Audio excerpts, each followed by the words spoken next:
ಇವತ್ತು ಬೆಳಿಗ್ಗೆ 4:15ಕ್ಕೆ ಪರಪ್ಪ ಅಗ್ರಹಾರ ಜೈಲಿನಿಂದ ಬಳ್ಳಾರಿ ಜೈಲಿಗೆ ದರ್ಶನ್ ಅವರನ್ನ ಶಿಫ್ಟ್ ಮಾಡಲಾಯಿತು. ದರ್ಶನ್ ಹಿಂದೆ 4 ಪೊಲೀಸ್ ವಾಹನಗಳು ಹಾಗೂ 10ಕ್ಕೂ ಹೆಚ್ಚು ಮೀಡಿಯಾ ವಾಹನಗಳು ಹೊರಟಿದ್ವು.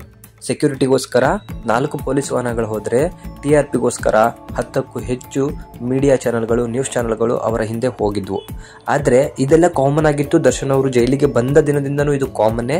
ಅವರ ಜೈಲು ಮುಂದೆ ಇರಬೇಕಾದ್ರೂ ಹಲವಾರು ಜನ ನ್ಯೂಸ್ ಆ್ಯಂಕರ್ಗಳು ಹಾಗೂ ನ್ಯೂಸ್ ರಿಪೋರ್ಟರ್ಗಳು ಮತ್ತು ಕ್ಯಾಮ್ರಾಮನ್ ಅಷ್ಟೇ ಅಲ್ಲದೆ ಅವರ ಬಗ್ಗೆ ಇಲ್ಲ ಸಲ್ಲದ ಒಂದು ಹೇಳಿಕೆಗಳನ್ನ ಕೊಟ್ಟರು.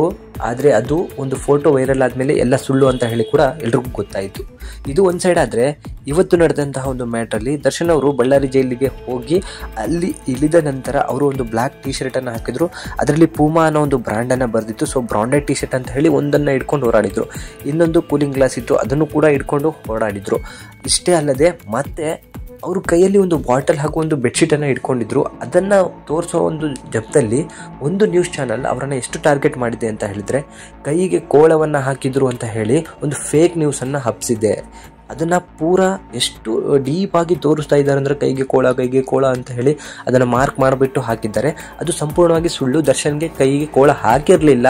ಅವರಿಗೆ ಪರ್ಸ್ನಲ್ ಆಗಿ ಇವಾಗ ಒಂದು ತೇಜೋವಧೆ ಮಾಡುವಂತಹ ಕೆಲಸವಾಗಿದೆ. ಸೊ ಆ ನ್ಯೂಸ್ ಚಾನಲ್ ಅವರನ್ನು ಪ್ರತಿದಿನವೂ ಕೂಡ ಅವರ ಬಗ್ಗೆ ಒಂದು ನ್ಯೂಸನ್ನು ಇಟ್ಕೊಂಡು ಹೇಳುತ್ತೆ.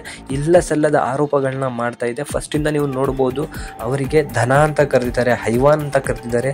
ಅದೇ ಚಾನಲ್ ಇವತ್ತು ಮತ್ತೊಮ್ಮೆ ಅವರಿಗೆ ಕೋಳ ಹಾಕಿದ್ದೀವಿ ಅಂತ ಹೇಳಿ ಒಂದು ಫೇಕ್ ನ್ಯೂಸನ್ನು, ಒಂದು ಸುಳ್ಳು ಸುದ್ದಿಯನ್ನು ಹಬ್ಬಿಸಿದೆ. ಅದನ್ನು ಈಗ TV9 ಅನ್ನೋ ಒಂದು ನ್ಯೂಸ್ ಚಾನಲ್ ಅದು ಸುಳ್ಳು ಸುದ್ದಿ, ದರ್ಶನ್ಗೆ ಯಾವುದೇ ರೀತಿಯಾದಂತಹ ಕೋಳಗಳನ್ನ ಹಾಕಿರಲಿಲ್ಲ ಅಂತ ಹೇಳಿ ಆ ನ್ಯೂಸ್ ಚಾನಲ್ಗೆ ಟಾಂಗ್ ಕೊಡುವಂತಹ ಕೆಲಸ ಮಾಡಿದೆ.